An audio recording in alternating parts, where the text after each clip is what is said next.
Dans la première partie, on a donné un premier exemple d'une norme sous-multiplicative sur MNC.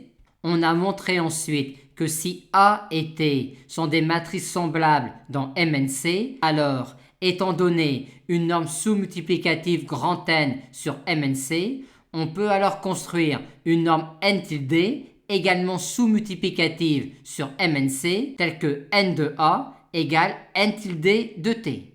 Et on a enfin montré que quand grand N est une norme sous-multiplicative sur MNC, alors le module de toute valeur propre de A est inférieur ou égal à grand N de A.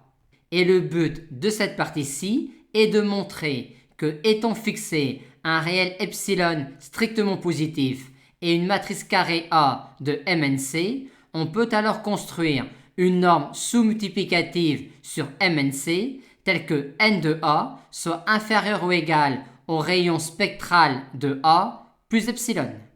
On peut tout de suite remarquer que si on montre cela non pas pour la matrice carrée A, mais pour une matrice semblable à A, alors on aura gagné, étant donné que deux matrices semblables ont même valeur propre, et étant donné cette propriété-là que l'on a démontrée dans la partie 1. Dans la question 1, on considère une matrice triangulaire supérieure de MNC, on fixe ensuite un réel delta strictement positif et on note alors D, la matrice diagonale de MNC, dont les éléments diagonaux sont 1, delta, delta carré, jusqu'à delta à la puissance n-1. Et on nous demande alors de déterminer cette matrice-là.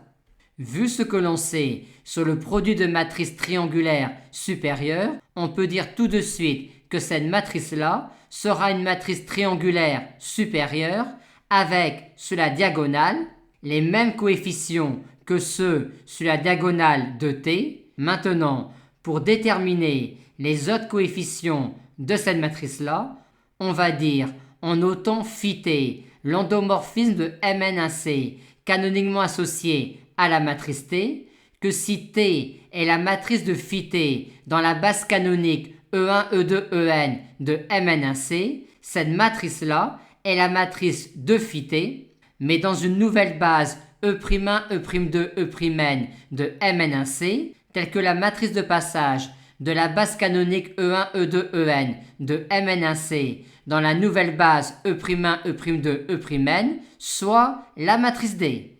Ce qui revient à dire que les colonnes E'1, E'2, E'n sont définies à partir des colonnes E1, E2, En par ces relations-là. Et pour alors connaître tous les coefficients de cette matrice-là, on va mesurer l'action de T sur les colonnes E'J et exprimer le résultat en fonction des colonnes E'I. On calcule donc T de E'J en se servant de la connaissance de l'action de T sur les colonnes EJ. Apparaît alors ici la colonne E'J et pour faire apparaître ici la colonne E'K, on va écrire cette somme-là sous cette forme-là. Et on obtient alors ici la composante de T de E'J selon E'K. Et ce, pour K allant de 1 à J-1, ce qui nous permet de dire que le coefficient à la place IJ dans cette matrice-là pour J strictement plus grand que I est celui-là. On a dit en introduction de cette partie-là qu'il suffit de montrer ce résultat-là pour une matrice semblable à la matrice carrée A pour l'avoir pour la matrice carrée A. Or, dans MNC, toute matrice carrée A est trigonalisable, c'est-à-dire dans MNC, toute matrice carrée A est semblable à une matrice triangulaire supérieure. Or, la question 4.1 nous a montré que quand on considère une matrice triangulaire supérieure, alors, quel que soit le réel delta strictement positif considéré, elle est alors semblable à cette matrice-là.